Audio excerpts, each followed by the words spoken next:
Welcome to Toffee TV. It is the match preview, Everton versus Leicester. Back at Goodison Park for what seems like ages ago since we played Hull. It does seem like a long time ago, doesn't it? And we're coming up against a very, very informed Leicester City, the massive shit houses that they are. Yeah, horrible shit houses for what they did to poor Claudio Ranieri. Pizza loving Claudio. Some fella called Shakespeare's in charge now, but let's be honest, he's not really in charge, is he? He's not really. It's Jamie Vardy's mobile disco that really is in charge. Incredible turn of events. You know, we played them in December. They were on their arse, let's be honest. We beat them 2-1. 2-0. 2-0, sorry, yeah. We played them at Christmas and played them after Christmas in the FA Cup. We're beaten 2-1 when we were terrible, but they rested everybody, and it was terrible. But they were in an awful run of form. Everyone, crying about can't sack Ranieri. They've sacked him, and they've had an immediate upturn. They've won 6 out of 6. I think it's 5 in the Premier League and 1 in the Champions League. They're in the quarterfinals of the Champions League against Atletico Madrid next week. Oh God! And even on that note, they're realistically our biggest challenge for getting Europe next season now, because if they were to win the Champions League, and I know, but God, after witnessing what they did last season and what they've suddenly done this year, you've still got to be like, yeah, I'll just wait and see on this. Thanks very much. But no, since they got rid of Ranieri, the form's been pretty good. Just on that Champions League thing, I remember in 2005 talking to my only married in Red into the family, and it was when obviously the tricky Reds were in the Champions League and bouncing the way through, and we were and I was like, if Liverpool win the Champions League, they deserve to be in it as well as us, fair play to them, thinking they haven't got a chance. That worked out well, didn't it? These aren't winning the Champions League, I'm telling you right now, and it's on camera. They're in absolutely brilliant form. Should we be surprised? The champions of England, so no, we shouldn't be surprised that they're capable of winning some games of football. Are they massive shithouses for the way they've treated Ranieri? And listen, everyone talks about Ranieri. The way they've treated their own fans this season, for me, their supporters, had the most amazing year of their lives probably last year. And I'm quite sure a lot of them didn't expect it again this year, but they will have expected a bit better than what they were saved up for 6 months of the season. But they're in a great run of form now. Does it reflect our situation though from last year when our players down tools though? Yeah, probably does. There is that. Listen, they reflect. Who else reflects better than anyone when they down tools? Chelsea. Mourinho's Chelsea. They were 14. 2 years in a row, isn't it? That you know what I mean? And then the next minute, they get a new manager and they walk in the league. So it shows you that when players really don't want the manager anymore. I mean, to be fair to the Leicester players, I believe a lot of it was down to the fact that Ranieri wanted to change the style that won them the league, and a lot of them just were like, no, we want to keep doing what we're doing. And he brought in new players, and a lot of the players from last season were like, no, we deserve to keep our place and keep going. But you have to. What do people always say? No, you have to. Strengthen at you when you're winning. Of course you do. But then what Ranieri maybe didn't do was listen to his players, because senior players. Why, when you're winning, you've just won the title? Why would you wanna change? I think at first, if he's like, listen, we're going to try to do this, and you have a look at it as a player and you buy into it, but when it doesn't work, and I think this is what certainly happened with Everton under Martinez. When it's going, players will do whatever you want when it's working. But when players start going, this isn't actually working, and your manager's too stubborn to go, okay, good managers change and they change and they change with it slight, they're never going to go, we'll do it all your way, but they need to be able to listen. I think as well, what seems to happen is that some of the favourites, and not just favourite like fan favourites, but some of the favourites, players who other players appreciate and know that they'll do a job, he sort of tried to replace and push them out the door. I mean, I think Joao was the main one. They tried to push him out, and they brought Slimani in. Who's been a bit hit and Who's miss, been hit and miss, yeah. He scored this week. Last night. But I think that affects players as well, because they're like, you know, we deserve to do what we've done. We understand why you're buying players, but we deserve to keep the shirt, or at least be given a chance to keep the shirt, because of how hard we've all worked to do what. Because for them, what they did last season was an absolute miracle, and I suppose all their players wanted to do was be given the chance to kick on and get the chance in the Champions League and stuff. Yeah. And I know there's more than that, because obviously Kante left as well, and it took them a long time to deal with that. Mahrez, I think, form dropped because he really wanted to go to Arsenal. Should he really have just sold those two in the summer? I think once they'd sold Kante, how many can you sell? They'd sold Kante and he was going to be the biggest loss. Mahrez clearly wanted to go to Arsenal, and I wouldn't be surprised. Should Vardy have gone to Arsenal? I think they should have both gone, and I'll tell you the reason why I think they should have both gone for themselves is because they'd already won the league and they were never going to win the league again, right? And the team that wanted them had Champions League football, so therefore they weren't losing out. They weren't losing out personally, but I think Vardy actually stayed because I think he sort of realised Leicester gave him a chance. I can be a big fish in a small pond here, and be like a catalyst. I think Mahrez, it seems like he was reluctantly he had to stay, and then you start the season poorly, and then those players are probably dwelling on that, and then it becomes even worse because they're probably thinking the chance is gone. And they lose a bit of form as well, don't they? So they lose a bit of form.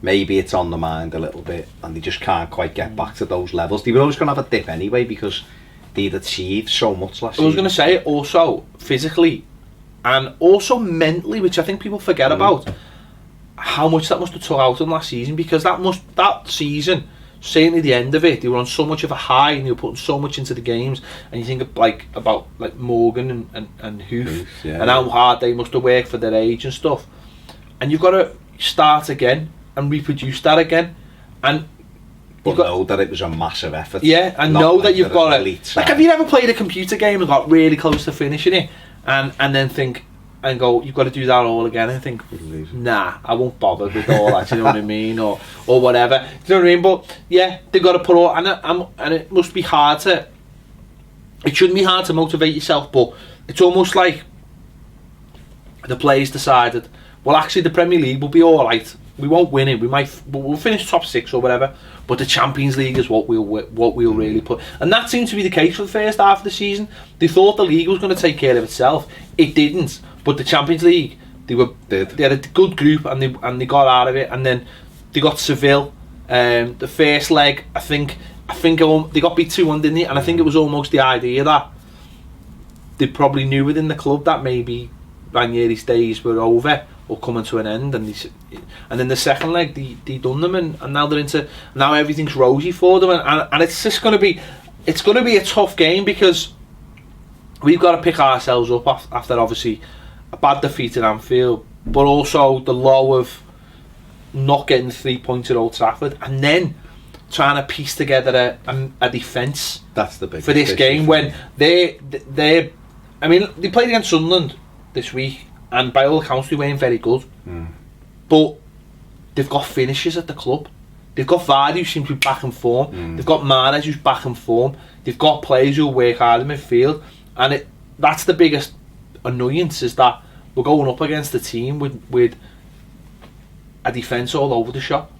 So, I mean, they weren't very good, but Jordan Pickford still made about 8 saves, so they probably could have won the game 6 or 7-0 in the end.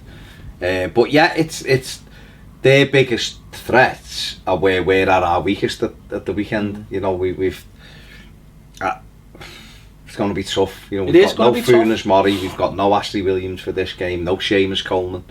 You know, I think. Listen, okay, we can cope on the right hand side with Holgate at right back. I don't think that's too much of an issue. Yeah. Going forward, it's an issue, but in a defensive capacity, it's not an issue. But we ain't got anyone to go next to Ashley Williams. Pace, isn't it? It's pace. Would you Gareth Barry centre back? No. For experience? No. No? Okay. One player I would put at centre back Don't say Sneijder. Is Sneijder, if he's You available? need him in midfield. But if he was available, I'd play him at centre-back because I think he's got all the tools to play there. But I think he'll play Pennington, and I think he'll play Pennington and Jags, and obviously Holgate and Baines. And it's if Sneijder's there, it's going to make it a lot easier on us having him sitting in front. Oh yeah, letting Garner then Forage up, because we mentioned after the Liverpool game, we thought Garner being the sitter just didn't work. No. Because he didn't sit, he worked further up. Press. You need a proper sitter, which worked a little bit more against Man United, having Barry. But at the end of the day, listen, let's not be too harsh on ourselves. We've lost 2 games in 2017 in the Premier League. It's great saying they're coming to Goodison with 6 wins in a row. We've won 6 wins at home. On the run. We've been brilliant at home. This is going to be a tough game, of course. It's going to be a tough game. I mean, the flip side of it is, by they win against Sunderland's pushed them to 10th now. They're safe. And they've got a big Champions League game on Wednesday. And surely their manager, if he's got any sense, have a bit of sense, fella, we'll be looking at that thinking, he'll be thinking, we've come up here once already with our Rezzies, which they pretty much were, and beat Everton 2-1 on that day. Let's go and do it again. Let's give those lads who beat them the first time another chance. Now I'm hoping he does that, because I don't want to play against their best players, because they're in form and our defence is a mess. And it's as simple as that. I mean, I'm worried because we are so understaffed. You see, I think I might look at John Joe Kenny right back and Mason Holgate alongside Jagielka, just for the pace. Pennington on the bench. Though I know it's a gamble putting Kenny in as well, but he played against Norwich last season, the last game of last season, and was very good, solid, likes to tackle, likes to get forward like Seamus. And I just think having Mason Holgate alongside Jag, you've got that bit of pace, and I think that might cope, especially having Sneijder sat just in front. I think that might work. It'll be a tough game, but I'm still confident. They'll be fearless though as well, won't they? They'll be, because they've got literally nothing to lose now. We should be fearless. No, I know. We're at home and we score a lot of goals. They should be petrified, because we've scored 22 and conceded 3 in our last 6 home games. I'm backing us to put another 3 past these. I think it'll be a tough game. Not saying we won't. It might end up 3-2 this one, because I think they will score. But we're in great form at Goodison, and I think the crowd, and I think Rommel. I think Rommel get a couple of goals. I really do. And I think you're right, they'd be looking at, if I was Craig Shakespeare, I'd be looking and thinking, hang on, do I want Huth and Morgan running, chasing Romelu Lukaku around this pitch 3 days before the biggest game in the, potentially, some people would say the biggest game in their club's history, quarter-final of a Champions League. I'd kind of say the Premier League, winning the Premier League. Against Atletico Madrid. Against the team that will work the arse off. And they were brilliant. And Griezmann will be everywhere. So we might be looking at that thinking we need to be clever here, because if one of those just play the under 11s will do a great job, great experience for them. But I'm confident we can win. It'll be tough. Don't get me wrong. It'll be tough. I think we've got to start well. We've got to get out the blocks, and we've got to try and get that first goal. Because that's where we've been so good in the last few weeks, is getting that first goal and then playing with a little bit more comfort from there on in. But I mean, it's a big game for us again, because obviously it's a tough month. We've had a tough week. We've got some big games coming up. Playing teams at the top and the bottom. But I think if we can win this one, I think we can almost nail down that. And I know I've said this loads of times, but let's nail down that 7th place. Do you know what I mean? And who knows, on the day it could help us. We could be looking at 3 points and thinking, oh my God, we got a chance to go 5th today, or a chance to go 6th today, or whatever it is. You know what I mean? And that's really important. We're right in the mix for finishing in the top 6. It'd be stupid to think otherwise. Same points as Arsenal. All right, the others have got games in hand, but it's no good having games in hand if you're not winning games. Arsenal don't look like any great shakes at the moment. This is normally the time when they bounce 8 wins out on the run and finish 4th, isn't it? And they may well still do that. And if we finish 6th, we don't have to worry about the earliest game. Well, we finish 6th, we don't have to worry about Leicester winning Champions League. Yeah, exactly. But Manchester United have got a lot of games coming up on the Europa League as well. Tough games. They've got to go to they've got a couple of City away, haven't they? And Yeah, they've got City away. They've got to go to Antwerp. Well, Antwerp in the got Europa. a couple of top teams. I think they've got to Spurs as well. I think they've got a couple of tough games. So, you know, we're right in the mix. We've got to win our own games. It's as simple as that. And we can't. I was going to say, sorry, we can't. We've got it. You know, it's been a tough week. We need the 3 points, so everyone's like, not this. Well, that's out the way. Listen, you can't be worried about Leicester City at home. Yes, the champions. We treat them with the respect that carries. They're on a great run, and it's a tough. This will be the hardest game we've had for a while at home. But you know, you've got to go. Well, West Brom was a tough game the other week. We were all going, God, West Brom, because this could go the other way. And this will be. We've got to approach it the same. The first goal, like in a lot of Premier League games, is key. And if we can get it and build from that, you know. But I would, if it was Ronald Koeman, I'd be looking at Mason Holgate a lot. I know Pennington's come in and he obviously likes him and all, that's great, but I think we've got to be clever and box clever here and go, we need legs here. John Joe Kenny's quite quick. I'm about to say Mason Holgate is quick, but Schneidlin, if he's back, and I think he will be, he'll sit just in front of that and offer that extra little bit of protection.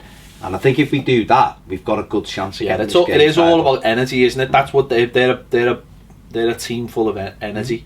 Vardy's obviously lightning, so it's how we deal with him, and it's not don't give them silly chances. Do you know what I mean? Make them earn everything, you know, and they'll be saying the same. But you know, we just got to make sure our key players are on form, and as you say, you need that energy in there, because that's what they do. That's what they do really well. They push and they put. I mean, that's what was missing, I think, for these first half of the season. It was the same team, but the energy levels were at like 70%. Now they're back to 100%, and they're working hard for each other now, because it is for each other. It's not for the manager, which is not very nice. But that's footballers for you. I suppose the other thing forget the Craig Shakespeare outlook, the players.